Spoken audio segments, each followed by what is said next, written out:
бүгін біз айтқандай тәтті шай жасап жатырық және қонақтарымыздың басы келіп жатыр. Енді шақырғандар бәріңіз келіңіздер. Не, мына жақта ой, Аяна молодец. Ей, Аяна. Мына жақта Ерасыл, мына жақта менің жаным жүр. Мына жақта ай, бәрекелді. Айбек брат. Дубльдова. Өзінің жұбымен бастады. Қымыздан кетті.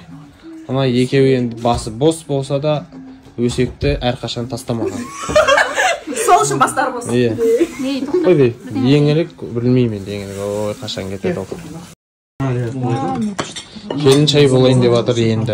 Әдемі келін шай болайын деп жатыр.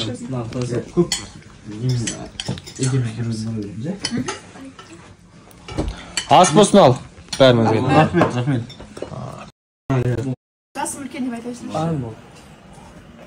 Жасын деген бар. Керемет.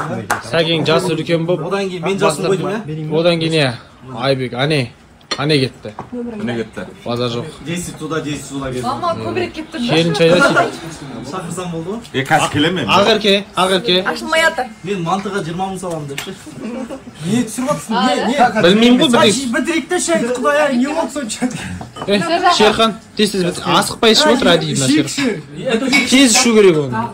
Керемет шай екен. Да? Қайсы? Мен шай бітпей жатыр. Ернардық әдемі кетті. Жоқ па мысалы? Білмеймін ғой, сразу өздері беріп жатыр ғой. Келінше, пүчік. Айбек саған берейші деген қойып қиятын шай.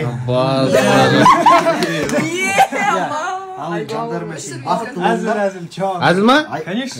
Шығап жүрмеймін байға. Міне, келінжан бақытты бол, Мына қабір. ешқашан ауырма. Айбекке қарап Жоқ, әдемі кетті.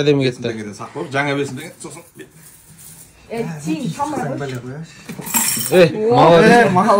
Мынау енді точно маған ғой деймін. Өзі күттім. Мен өлтірсем білдім, Шерханды өлтіріп, егер Шерханды өлтірік, Шерхан мафия болмаса келесі ойын. Енді қара. Шерхан да бағана өз-өзің кішкене айтып қалды дейді. Мен әр ойында